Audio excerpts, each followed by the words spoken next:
सर्वांना हरिओम. सुखासारिथे पूर्ण वैराग्य जाचे, वसिष्ठा परी ज्ञान योगेश्वराचे.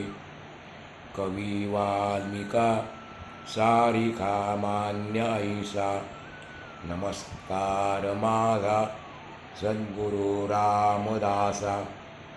श्रीमद दासबोध त्यामध्ये आज आपण दशक 13वा शिकणार आहोत.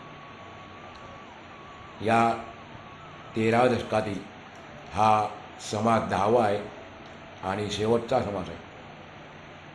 यानंतर 13वं दशक पूर्ण होईल. या 10व्या समासाचं नाव आहे शिकवण. लक्षात असेल आपल्या सर्वांच्या की या समासातून समर्थ आपल्याला एक प्रकारची महत्त्वाची शिकवण देतात. मनुष्याने नरदेह मिळाल्यानंतर काय केलं पाहिजे, उत्तम पुरुष कोण बनू शकतो, त्याची लक्षणं काय हे आपल्याला या समासातून समर्थ सांगणार आहेत. समर्थांच्या मते हे विश्व भौतिक दृश्य वस्तूंनी गच्च भरलेले आहे. हे विश्व भौतिक दृश्य वस्तूंनी गच्च भरलेले आहे. मग त्या भौतिक गोष्टी कोणत्या आहेत? 5 आहेत, ज्याला आपण पंचभूत म्हणतो. या पंचभूतांनी हे विश्व घनदाटपणे गच्च भरलेले आहे. आणि या सर्व वस्तूंमधून ज्या ज्या वस्तू आहेत पंचभूतांत बनलेल्या, त्या सर्व वस्तूंमध्ये अंतरात्मा समान रूपाने ओवलेला आहे. समान रूपाने काय झालेला आहे? ओवलेला आहे. असे जरी असले तरी तो अंतरात्मा सर्व ठिकाणी समानपणाने प्रगट होत नाही. सर्वांमध्ये समान रूपाने ओवलेला आहे, पण समान रूपाने सर्व ठिकाणी प्रगट होत नाही. आणि म्हणूनच जगामधील वस्तूंमध्ये, जगामधील प्राण्यांमध्ये आणि जगामधील माणसांमध्ये भेद आढळतात. इतरांच्या तुलनेत माणसामध्ये अंतरात्मा अधिकत्वाने प्रगट झाला आहे, यात शंका नाही. कारण जेव्हा निर्मिती केली गेली मनुष्याची, मनुष्य देहाची, त्यावेळेला भगवंताच्या मनात एक वेगळीच कल्पना होती माणसाच्याबद्दल. आणि त्यामुळे इतर प्राण्यांपेक्षा मनुष्याला वेगळ्या पद्धतीने बनवलेला आहे. त्यांच्या तुलनेत माणसामध्ये अंतरात्मा अधिकत्वाने प्रगट झालेला आहे, यात शंका नाही. पण आपण पुढे विचार केला तर माणसांमध्ये तो कमी जास्त स्वरूपात प्रगट झालेला असतो. प्रत्येक माणसामध्ये आहे, प्रत्येक वस्तूमध्ये आहे, प्रत्येक प्राण्यांमध्ये आहे, पण प्रत्येकामध्ये कमी जास्ती प्रमाणामध्ये प्रगट झालेला आहे. आचार शुद्ध म्हणजे आचरण शुद्ध असलेले, वागणूक शुद्ध असलेले, विचार शुद्ध, सुबुद्ध म्हणजे बुद्धिमान आणि वीतरोगी निर्मोही माणसाचा आत्मिक दर्जा हा आचारहीन, ज्याच्याकडे कुठलेही आचार नाही, वागण्याची पद्धत नाही, अशा आचारहीन, विचारहीन, निर्बुद्ध आणि लोभी माणसापेक्षा या वीतरागी, निर्मोही, सुबुद्ध माणसाचा आत्मिक दर्जा निश्चितपणे श्रेष्ठ असतो, हे सांगायला नको.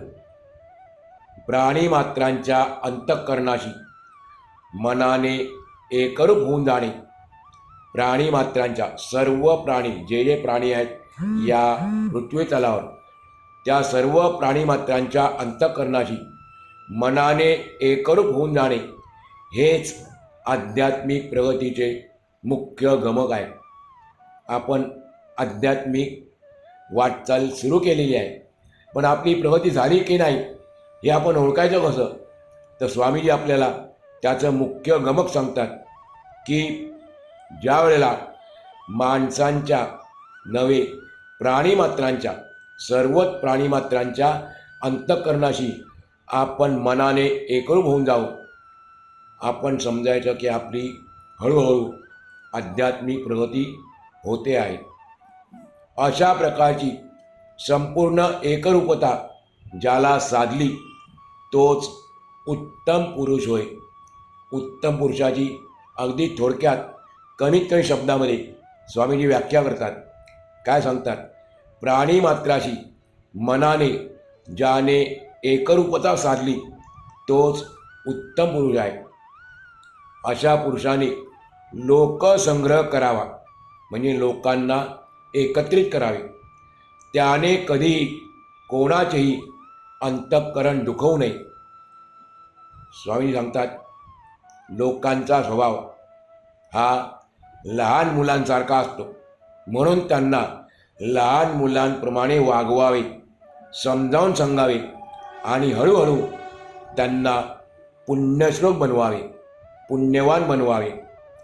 लोकांचा स्वभाव समर्थांनी त्याला उपमा दिली लहान मुलांसारखा असतो, आणि म्हणून आपण ज्याप्रमाणे लहान मुलांना समजावून सांगतो, लहान मुलांना चुचकारून सांगतो, मग ते ऐकतात, त्याप्रमाणे या उत्तम पुरुषाने लोकसंग्रह करताना लहान मुलांप्रमाणे त्यांना वागवावे, समजावून सांगावे आणि हळूहळू त्यांना पुण्यवान बनवावे. भगवद्गीतेच्या 7व्या अध्यायामध्ये भगवान श्रीकृष्ण अर्जुनाला सांगतात एका श्लोकामध्ये, मयि सर्वमिदं प्रोतं सूत्रे मणिगणा इव. याचा अर्थ असा आहे की एखाद्या दोऱ्यात, सूत्राचा अर्थ दोरा, शब्द संस्कृत आहे, सूत्र जे अनेक अर्थ आहेत, इथे त्याचा अर्थ आहे दोरा. एखाद्या दोऱ्यात जसे पुष्कळ मणी ओवलेले असतात त्याप्रमाणे हे संपूर्ण विश्व माझ्यात ओवलेले आहे. समर्थ माऊली या कल्पनेचा अनुवाद करताना सांगतात, भगवंताची कल्पना समर्थ काय करतात, त्या कल्पनेचा अनुवाद करतात. उदाहरण दिलं आपल्याला त्यांनी की झाडाचा पाला, फुले, फळे, बीजे, पाषाण आणि कवड्या यांच्या माळा तयार करतात, म्हणजे त्यांचा हार केला जातो. कशा कशाचा?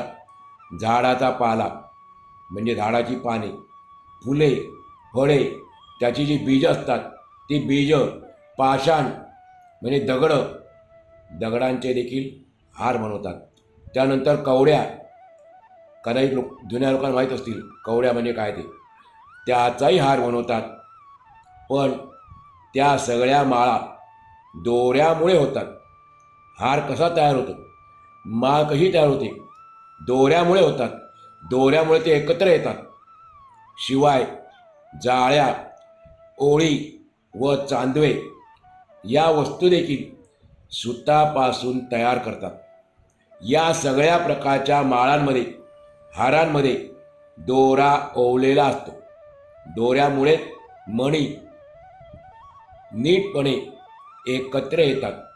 जर दोरा नसेल किंवा दोरा तुटला तर सारे मणी विस्कळीत होतात, विखरून जातात. ज्याप्रमाणे माळेच्या मण्यात दोरा ओवलेला असतो त्याचप्रमाणे आत्मा सर्व वस्तूंमध्ये ओवलेला असतो. पण दोऱ्याचा दृष्टांत समोर सांगतात आत्म्याला संपूर्णपणे लागू पडत नाही. आत्मा सर्व प्राणीमात्रामध्ये ओवलेला आहे, सर्व वस्तूमध्ये ओवलेला आहे, हे ठीक आहे, पण त्याला दोऱ्याची उपमा पूर्णपणे लागू पडत नाही. दोरा मण्यांमधून जातो, मणी दोऱ्याच्या आधाराने राहतो हे खरे आहे, पण दोरा मण्याला व्यापून असत नाही. दोरा काही मण्याला व्यापून असत नाही, परंतु आत्मा देहात राहतो आणि तो देहाचे सर्वांग व्यापून असतो, हे आपण लक्षात ठेवले पाहिजे.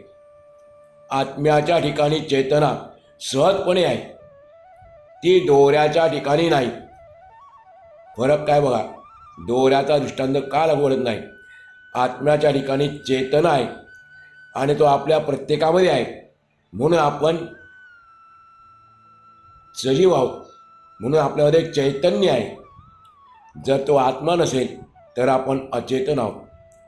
परंतु समर्थ काय म्हणतात, आत्म्याच्या ठिकाणी चेतना सहजपणे आहे, ती दोऱ्याच्या ठिकाणी नाही. म्हणून दोऱ्याचा दृष्टांत, दोऱ्याची उपमा आत्म्याला लागू पडत नाही. सर्व वस्तूंमध्ये आत्मा व्यापून आहे हे काही खोटे नाही, परंतु सगळीकडे तो सारख्या प्रमाणात प्रगट होत नाही. आणि म्हणून वस्तूंमध्ये आणि प्राण्यांमध्ये उच्च नीच पण आढळते. आपण हे पाहतो देखील, अनुभव पण घेतो की प्राण्यांमध्ये आणि वस्तूंमध्ये उच्च नीचता आहे. अनेक प्रकारच्या वेलीत रस असतो. वेली झाडाला चिकटून असते ती, अशा अनेक प्रकारच्या वेलीमध्ये आहेत, त्यामध्ये रस असतो.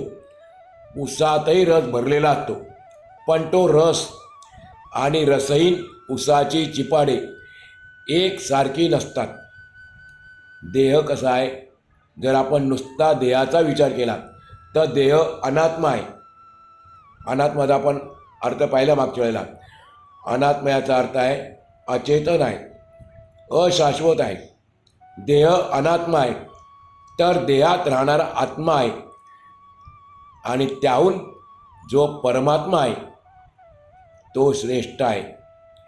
आत्मा तर श्रेष्ठ आहे, पण त्याविषयी देखील जो परमात्मा आहे तो श्रेष्ठ आहे. निरंजन परमात्म्याला कशाची उपमा देता येत नाही. राजापासून ते रंकापर्यंत, गरिबापर्यंत जिकडे तिकडे माणसांचे समुदाय आढळतात, पण त्या सर्वांना सरसकट सारख्या दर्जाचे किंवा लायकीचे मानता येणार नाही. राजाची योग्यता वेगळी, रंकाची वेगळी, त्याच्यामधले लोक आहेत ते वेगवेगळे लोक आहेत, त्यांची लायकी वेगळी. स्वामीजी पुढे सांगतात, देव, दानव, मानव, नीच योनी, हीन जीव, पापी, पुण्यवान वगैरे अनेक प्रकारचे भेद आहेत. ईश्वराच्या एका अंशाने म्हटलेलं आहे, ईश्वराच्या एका अंशाने जग चालते. ईश्वराचा काही भाग जग व्यापून आहे हे सुद्धा खरे आहे, परंतु प्रत्येक वस्तूचे आणि प्रत्येक व्यक्तीचे सामर्थ्य आपल्याला वेगवेगळे आढळते. आणि म्हणून एकाच्या संगतीने मोक्ष मिळतो, तर एकाच्या संगतीने नरकात जावे लागते. समर्थ पुढे म्हणतात, साखर आणि माती ही दोन्ही पृथ्वीचीच तर रूपे आहेत. साखर पण पृथ्वीचीच रूप आहे आणि माती तर आहेत, पण माती खाता येते का? नाही, माती खाता येत नाही. सापाचे विष व पाणी हे दोन्ही पाण्याची रूपे आहेत, पण त्यातला सारखेपणा खोटा असतो. जरी दोन्ही पाण्याची रूपे आहेत तरी पण त्यातला सारखेपणा खोटा आहे. कारण सापाचं आहे ते विष आहे, आपण नुसतं नाव काढलं तरी घाबरतो, मग पिण्याचा प्रसंग येऊ देत नाही आपण, कारण आपल्याला माहिती आहे त्याचा परिणाम काय. पण पाणी मात्र आपण पाण्याशिवाय राहू शकत नाही.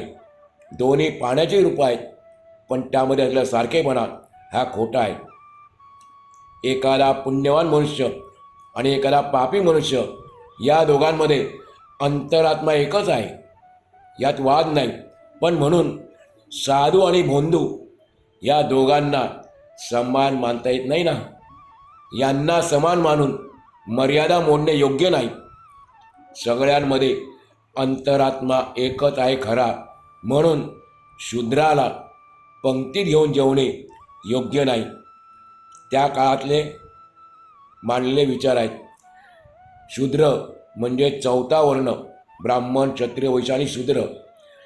तो शूद्र वर्ण जो आहे त्याची त्या काळची अवस्था कशी होती आपल्याला माहीत आहे, म्हणून ते उदाहरण देतात की शूद्राच्या पंक्तीला घेऊन जेवणे हे योग्य नाही. विद्वान आणि वात्रट पोरे यांना सारख्या योग्यतेचे मानता येत नाही. माणूस आणि गाढव, राजहंस आणि कोंबडा, राजा आणि माकड यांची योग्यता एकच होऊ शकत नाही. गंगेचे पाणी, मोरीतील पाणी, सांडपाणी, त्यानंतर कपडे धुतलेले पाणी हे सर्व पाणीच आहे. परंतु मोरीचे पाणी, सांडपाणी, कपडे धुतलेले पाणी घाणेरडे असते. जरासुद्धा ते पिता येत नाही. आपण कल्पनाही करू शकत नाही. गंगेचे पाणी आपण पिऊ शकतो, पण बाकी आपण पाहिले आत्ता आधी मोरीतलं सांडपाणी हे आपल्याला पिता येत नाही.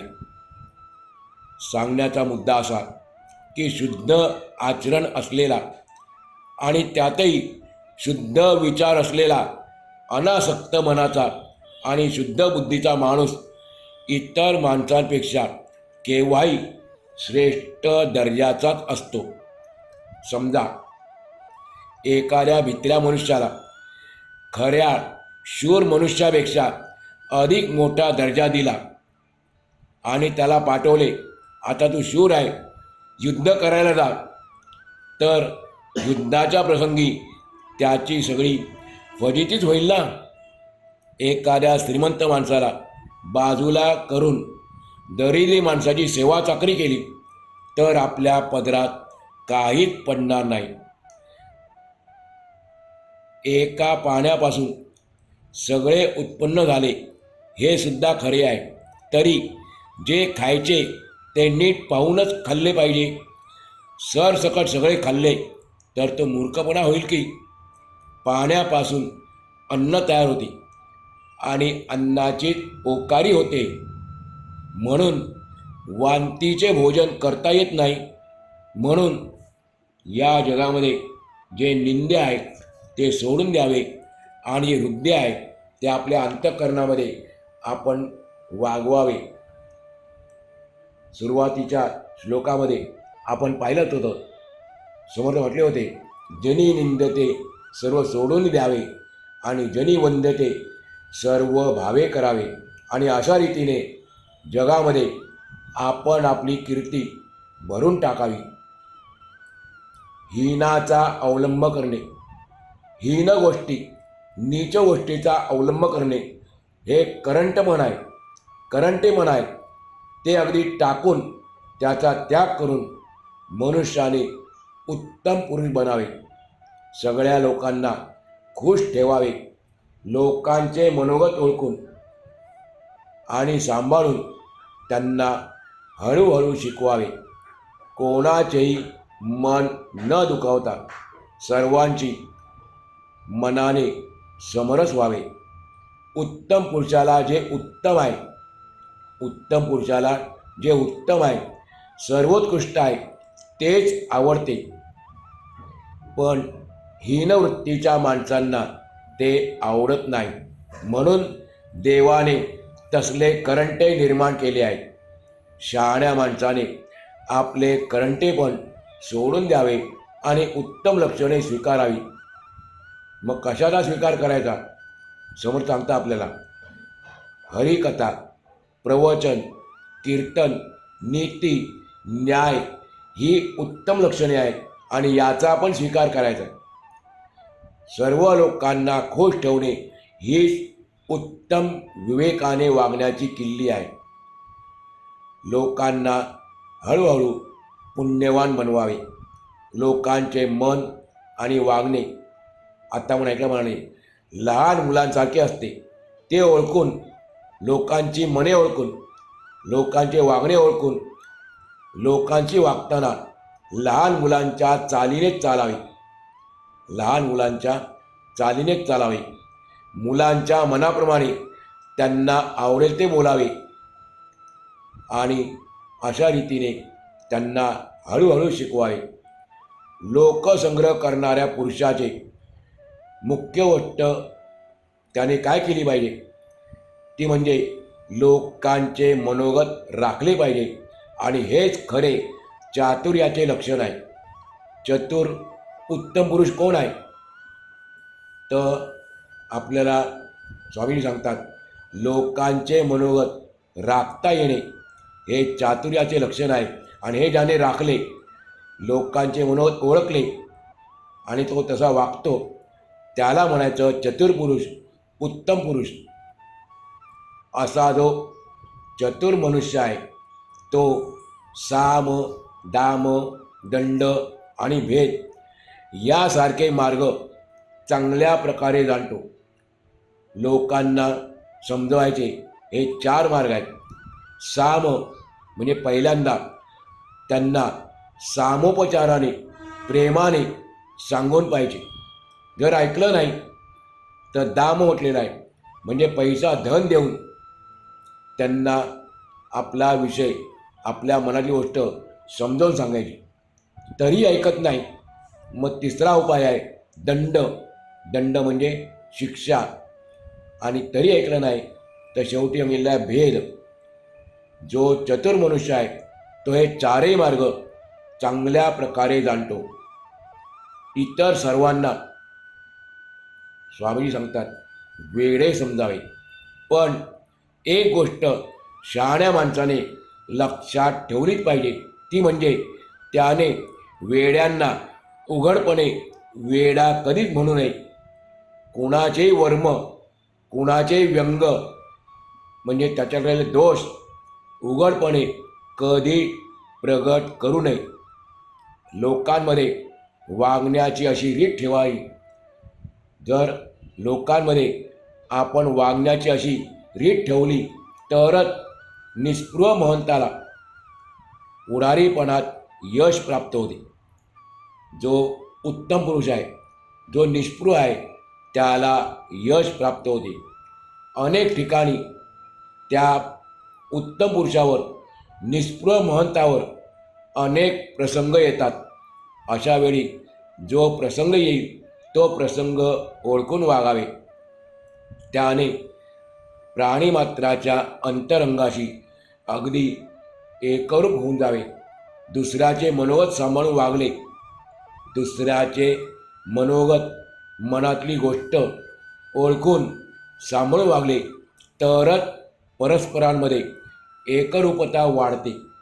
दुसऱ्यांचे मनोगत भंग पावले तर परस्परांमध्ये संघर्ष निर्माण होतो. आणि म्हणून दुसऱ्याचे अंतःकरण न दुखवता सौजन्याने वागणारा महंत, उत्तम पुरुष खरोखरच थोर समजावा. मनोगत सांभाळणे तरच लोक आपोआप आकर्षिले जातात. अशा प्रकारे श्री दासबोधाच्या गुरु शिष्य संवादातील नामरूप नावाच्या 13व्या दशकातील शिकवण नावाचा 10वा समास आणि हे 13वे दशक या ठिकाणी पूर्ण झाले. आपण आजचा भाग आज पूर्ण करू.